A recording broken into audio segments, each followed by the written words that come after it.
At my own birthday party, my girlfriend said, "I can't post this picture. You look poor next to me." I said, "Okay." Then I stood up, took the mic, and showed the whole party the before pictures of her I'd been saving. Before I paid for her car, her apartment, and her new face. Not exactly how I planned on spending my 32nd birthday, but here we are. First, some background. I grew up in a working-class family, busted my ass through engineering school on scholarships and part-time jobs, and founded my own tech company in 2017. The first 3 years were brutal. Ramen noodle diet, sleeping on friends' couches, the whole struggling entrepreneur cliché. But in late 2020, we developed a security software that caught the attention of some major clients. And suddenly, money wasn't an issue anymore. We're not talking Bezos-level wealth, but enough that I don't have to check my bank account before buying something. I still drive a 2015 Honda and wear the same 5-graph graphic tees in rotation because, honestly, I'm just not interested in flashy stuff. My parents raised me to value financial security over status symbols. I'd rather invest the money or have experiences than walk around with designer labels. I met Tiffany in early 2021 at a charity event. She was working for the nonprofit, hosting it, coordinating donors, and looking absolutely stunning while doing it. What drew me to her was how passionate she was about the children's education initiative they were fundraising for. She spoke eloquently about creating opportunities for kids from underprivileged backgrounds. It resonated with me since I'd been one of those kids who needed scholarships to make it through college. We hit it off immediately. She was beautiful, yes, but also seemed genuinely interested in my story and my company's mission. Our first few months together were amazing. We'd have deep conversations about everything from social inequality to the future of tech. She introduced me to art galleries and fancy restaurants. I showed her my favorite hole-in-the-wall places and got her into sci-fi movies. About 6 months in, around fall 2021, she mentioned she was struggling financially. The nonprofit job paid terribly, and she was thinking of leaving the sector altogether to make ends meet. I was heartbroken. Here was someone doing meaningful work. She was passionate about being forced out because of money. I offered to help with some of her expenses until the nonprofit's next funding cycle when she was promised a raise. It started small, covering her car payment 1 month when she came up short, helping with rent when her roommate suddenly moved out, all with the understanding that this was temporary support to keep her in the job she loved. Then came the medical issue in spring 2022. She'd always been insecure about her nose, a result of breaking it as a teenager, and her health insurance wouldn't cover the corrective surgery since it was deemed cosmetic. She was in genuine physical discomfort with breathing problems and frequent infections. Seeing her in pain, I offered to pay for the surgery.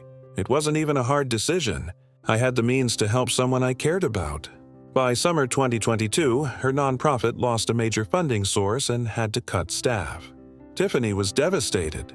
She moved in with me while job hunting, and I helped her lease a more reliable car since her old one kept breaking down during interviews. The lease was in my name because her credit score wasn't great, and I could get a much better rate. Again, these weren't handouts in my mind. They were investments in our partnership.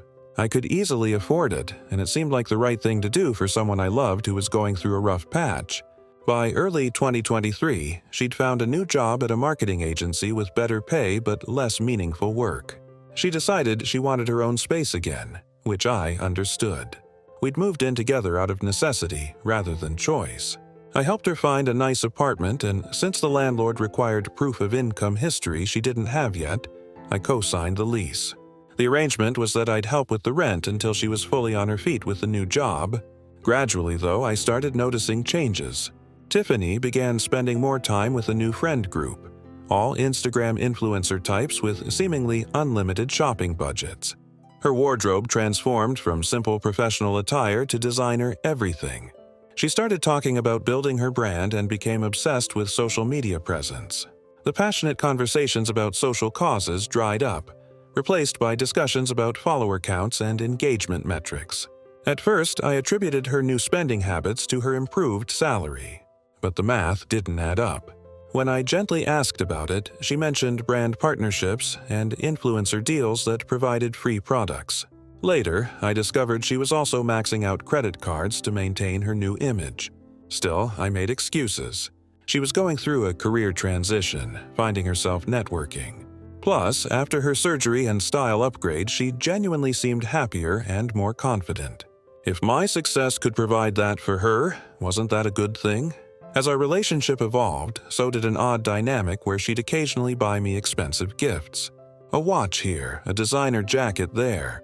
Despite her own financial situation being precarious, I could tell these gifts were more about how they'd look on her social media. My amazing boyfriend in the Armani I surprised him with than about what I'd actually want. My birthday rolled around last weekend, and Tiffany insisted on throwing me a big party at an upscale venue. I'm not one for being the center of attention, but she was so excited about planning it that I went along. She invited a mix of my actual friends and her new influencer crowd. The party was lavish, way more extravagant than anything I would have chosen for myself. But it was admittedly fun seeing my college roommates mingling with work colleagues and neighborhood friends. Tiffany was in her element, playing hostess and looking gorgeous in a dress that probably cost more than my monthly mortgage payment. During dinner, someone suggested taking a group photo. We all gathered, and one of my old friends took several shots with my phone. When I checked them afterward, I thought they looked great. Everyone smiling, good lighting, a perfect memory of the night. I showed Tiffany, expecting her to ask me to send them to her. Instead, she frowned and swiped through them rapidly. "I can't post any of these," she said quietly. "Why not?" I asked. She hesitated, then leaned in and whispered, "Honestly, you look kind of poor next to me. Couldn't you have at least worn the Armani jacket I got you instead of that old blazer? It's embarrassing." The blazer in question was my favorite. A well-made, comfortable piece I'd had for years. Nothing fancy, but certainly not shabby. More importantly, it was a gift from my parents when I landed my first engineering internship. It had sentimental value. Something inside me just snapped. 2 years of accumulated realizations crystallized in that instant. This wasn't the woman I'd fallen for. That woman had been a mirage, or maybe just a temporary phase of the person standing before me now. "Okay," I said calmly. Then I stood up. The venue had a small stage area where the 4-piece band had been playing earlier.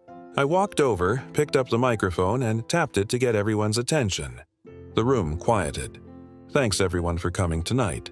Seeing all your faces in one room means more to me than you know." People raised their glasses, smiling expectantly. Tiffany looked confused but pleased, probably assuming I was about to make some loving acknowledgement of her party planning efforts. "I want to share something with you all. A little before and after story. Earlier that day, I'd actually asked the venue about their AV setup for any potential speeches or toasts. They'd shown me how to connect to their system and had even tested my phone with it, so I knew it would work. I pulled out my phone and connected it to the venue's AV system. The large screen behind the stage lit up with a photo of Tiffany from when we first met. She was beautiful then too, but in a natural way. Slightly crooked nose, sensible clothing, genuine smile. "This is the woman I fell in love with 2 years ago," I said. Passionate about education reform, full of empathy and intelligence. I swiped to another before picture. Tiffany in jeans and a t-shirt at a volunteer event painting a classroom at an underfunded school. This is the woman who spent weekends helping renovate schools in low-income areas because she believed every kid deserves a beautiful place to learn. Tiffany's expression had transformed from confusion to horror. She started walking toward the stage. I swiped again, showing her ancient Toyota with the bumper held on by duct tape. This was her car. Not pretty, but she was proud of it because she bought it herself with her nonprofit salary. Another swipe. Her small, somewhat shabby apartment with mismatched furniture and her apartment with the roommate who was always late with rent, which meant Tiffany often covered for her because everyone deserves safe housing. By now, Tiffany had reached the edge of the stage, her face a mixture of fury and mortification. And then came the changes. I continued. I showed a shot of her post-surgery, the designer clothes, the new car, the Instagram posts flaunting luxury goods, all captioned as if she'd earned them herself through some vague entrepreneurship that never quite materialized. Here's Tiffany now. Beautiful, stylish, living in a great apartment. And just now, she told me she's embarrassed to be photographed with me because I look poor next to her. The room had gone completely silent. Even Tiffany seemed frozen. The irony is I paid for all of it.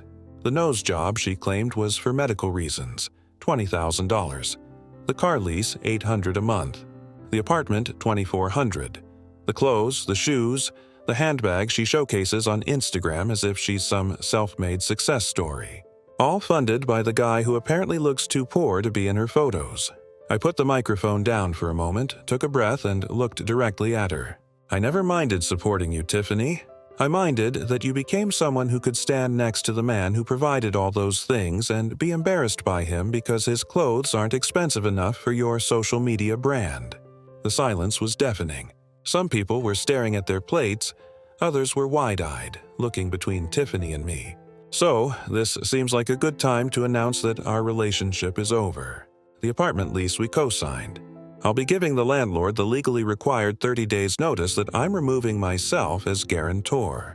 The car lease in my name will need to be transferred to you or returned to the dealership within the same time frame. And this, I gestured around the room, is the last event I'll be financing. Happy birthday to me. I set down the microphone, walked off the stage, and headed for the exit. My closest friends immediately followed me, forming a protective huddle as we left. From behind, I could hear the murmurs turning into a full-blown commotion. Once outside, my college roommate Pete just shook his head and said, "Dude, that was both the most badass and most heartbreaking thing I've ever seen. Are you okay?" I wasn't, but I would be. Tiffany blew up my phone for the next 48 hours, alternating between tearful apologies, vicious accusations, and desperate bargaining. I blocked her number on day 3. Through mutual friends, I heard she'd posted a Teary My Truth video about how I had financially abused her by holding money over her head and then humiliating her publicly. The video didn't get the sympathy she'd hoped for, especially since several people who'd been at the party commented with their own accounts of what really happened. When I returned to my house after staying with a friend for a couple days, I found she'd moved most of her things out. She'd been splitting her time between my place and her apartment for months, gradually moving back to her own place as her career picked up, so there wasn't much to pack. Still, I changed the locks as a precaution and asked my lawyer to draft a formal letter outlining the financial separation timeline and process. It's been 2 weeks now. I've met with a lawyer to make sure all financial entanglements are properly severed. The apartment management company has been notified of my intent to remove myself from the lease, giving Tiffany the legally required 30 days to either qualify on her own or find a new guarantor. I've arranged with the car dealership to either transfer the lease to her name, if she qualifies, or return the vehicle after the same 30-day period. I've reset all my passwords and frozen my credit as a precaution. The emotional part is harder to clean up. I keep questioning how I missed so many red flags, how I convinced myself I was supporting her dreams when I was really just bankrolling her transformation into someone who ultimately looked down on me. The girl from that first photo, the one with the crooked nose and genuine passion for helping kids. I still miss her, but I'm starting to accept that she either never really existed or disappeared somewhere along the way. My friends have been incredible, especially the ones who knew me before I had money. They've reminded me that generosity isn't the problem here. It was just misplaced. They've crashed at my place, dragged me out for beers, and let me rant without judgment. I'm sharing this partly as a cautionary tale. Money does strange things to relationships. It doesn't automatically make you a ass or a doormat to support someone you love. But when that support becomes one-sided entitlement, when genuine appreciation transforms into embarrassment about being seen with you, that's when you need to walk away no matter how much you've already invested. As a final note, the nonprofit where I met Tiffany does amazing work. I've set up a recurring donation in my company's name anonymously. I still believe in their mission, even if my experience with one of their former employees went sideways. Some dreams are still worth investing in even after you've been burned. Edit. Many people have reached out with questions and comments about the situation. Here are responses to the most common ones. Some folks are asking if I publicized her failings for revenge. Maybe partly it was a spontaneous reaction to years of building resentment. Not proud of the public nature, but I stand by the content. The people at that party deserve to know who they were really dealing with. Others questioned why I'd support her financially in the first place. It wasn't about buying affection. Initially, it was helping someone passionate stay in a job that mattered but paid poorly. I've been fortunate enough to achieve financial security. Using some of that to support a partner's meaningful work felt right. The problem wasn't the support itself. It was how it changed her on keeping receipts of her before pictures. I didn't have a revenge file saved up. Those were just normal photos in my phone from our early days. Everyone has pictures throughout their relationship. The contrast between then and now just became increasingly stark. A surprising number of people shared similar stories of partners who changed dramatically with increased access to money. It's unfortunately common, it seems. Several commenters asked about red flags I missed, which is fair. Looking back, she gradually stopped talking about the causes she once championed. Started referring to her time at the nonprofit as slumming it. Began making subtle digs about my clothing choices and car. Talked differently when her influencer friends were around. Showed more excitement about expensive gifts than experiences together. For those concerned about my financial security, I'm fine. These expenses were within my means. I'm not wealthy enough that the money doesn't matter at all, but this hasn't impacted my company or long-term plans. Finally, for everyone suggesting I date someone in my league financially next time, that's not the lesson here. Financial compatibility matters, but values matter more. I'd rather be with someone of modest means who appreciates genuine connection than someone wealthy who measures people by their brands. Eat it too. 4 months later, April 2024. Life has a way of throwing curveballs when you least expect them. About a month after my last update, I received an email from Christina, the executive director of the nonprofit where Tiffany used to work. She'd heard about what happened. Small world, and reached out to make sure it wouldn't affect my company's donations to their programs. We met for coffee to discuss the organization's upcoming initiatives. Christina has been running the nonprofit for almost a decade, turning down lucrative corporate offers because she believes so strongly in their mission. She's smart, driven, and refreshingly straightforward. What was supposed to be a quick meeting turned into a 3-hour conversation about education reform, technology accessibility in underserved communities, and how businesses can create meaningful social impact beyond just writing checks. We've been dating for about 3 months now. It's completely different from my relationship with Tiffany. Christina is established in her own career, owns her modest condo, and has never once commented on my choice of vehicle or clothing. Our dates range from hiking trails to community events to quiet dinners at either of our places. When I offered to help fund a new program her organization couldn't otherwise afford, she insisted on formal documentation through the nonprofit's official channels. No blurring of personal and professional lines. As for Tiffany, she managed to qualify for the apartment lease on her own after getting a better-paying job in marketing. The car went back to the dealership. She couldn't qualify for the payments. I've heard through mutual connections that she's dating a minor reality TV personality now. Her Instagram is full of tropical vacations and designer hauls, though no one seems clear on how they're funded. I wish her well, but feel nothing but relief when I see those posts. The birthday blazer still hangs in my closet. I wore it on my first date with Christina, who complimented it without knowing its significance. When I told her the story later, she said something I'll never forget. The things that remind us where we came from are priceless. No designer label can compete with that. I don't know where this relationship is heading, but it feels built on something solid. We value the same things, respect each other's independence, and connect on a level that has nothing to do with material possessions. If there's a lesson in all this, maybe it's that the right person doesn't need to be upgraded or maintained.